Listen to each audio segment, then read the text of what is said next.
Hey, what's up Avatar fans, and welcome to the third episode of my little series Beyond the Bending Arts, where we explore various themes in the Avatar franchise and how it touches on real life experiences. And I do that by sharing personal stories and experiences. So in the last two videos, we've discussed how the show handled history and information being manipulated by those in power, and also cultural erasure and preservation. Check them out if you haven't seen them yet. So with such heavy subjects discussed already, today we're going to be looking at how the show handled redemption and forgiveness. So sit back, grab a drink if you want, and like this video and subscribe, and now let's get started.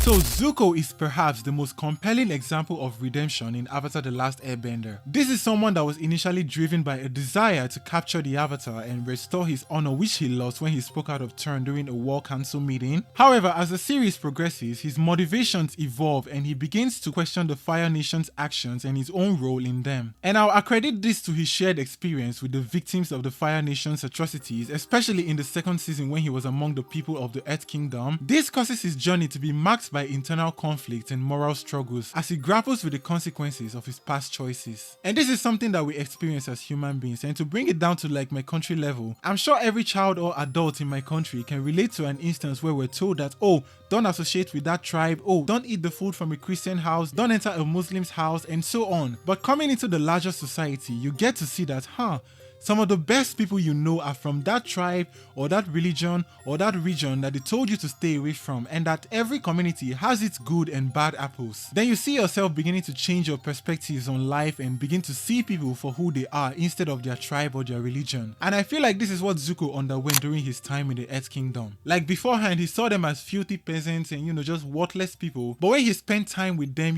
ate their food, fought for them, he began to see them as human beings instead of just people that are disposable and like worthless. However, Zuko's path to redemption is filled with challenges afterwards. He had to confront his father and ultimately join the fight against him. And we see that decision marked a turning point in Zuko's journey as he begins to make amends for his past wrongdoings. Thus, his redemption arc was not just about personal forgiveness, but also contributing to the greater good by helping bring peace to the world and trying to right the wrongs of his forefathers. And this is something that I must commend some countries in the West for doing, because they've acknowledged the wrongs done to the indigenous people, and they didn't just say, oh, forgive us, and then stop there. They've taken steps to grant reparations and return land to the original owners and stuff. It's not perfect, yes, but at least it's a step towards the right direction. So with Zuko, we see two types of forgiveness: a personal forgiveness and forgiveness from others. He was able to achieve both, but with a character like Aang, one of his greatest challenges through the series was forgiving himself for his perceived failures and confronting the trauma of his past. His journey is also marked by the need to forgive others, such as Fire Lord Ozai. Now, this is not easy, and I'm not gonna be like, oh, you guys should forgive your enemies, because if I bring, let's say, a child whose parents was taken away from them by terrorists, I don't think I'll want to ask that child to just forgive them. But for their own peace of mind regarding revenge, I'll leave people that have maybe experienced something that is similar to this with these words from Aang.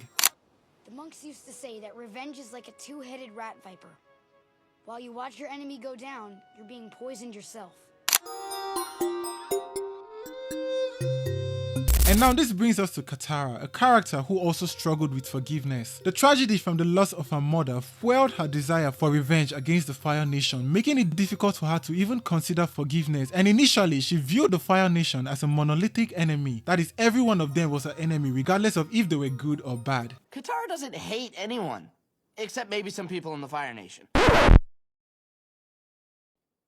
Her brother Sokka also showed a similar sentiment. We've seen him use vile words to describe the Fire Nations and their people. Fire Nation! Those evil savages make me sick. They have no respect for... Shh. No! Bad Fire Nation, baby. Oh, alright.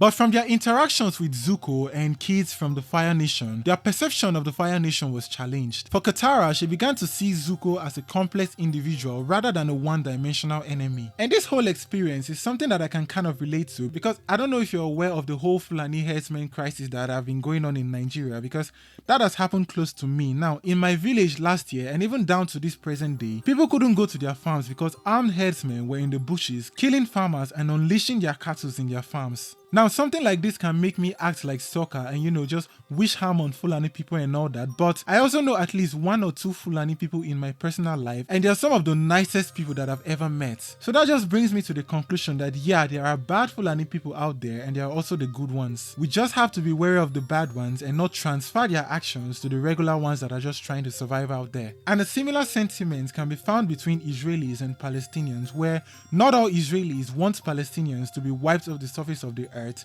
and not all Palestinians are Hamas supporters, and so on. We just have complex individuals out there doing both good and bad things.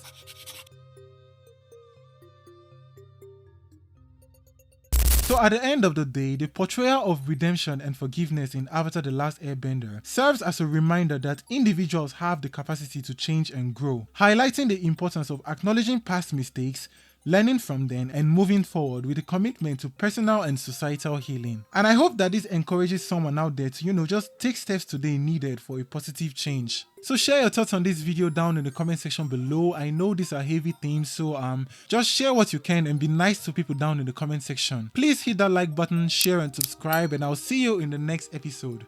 Bye guys.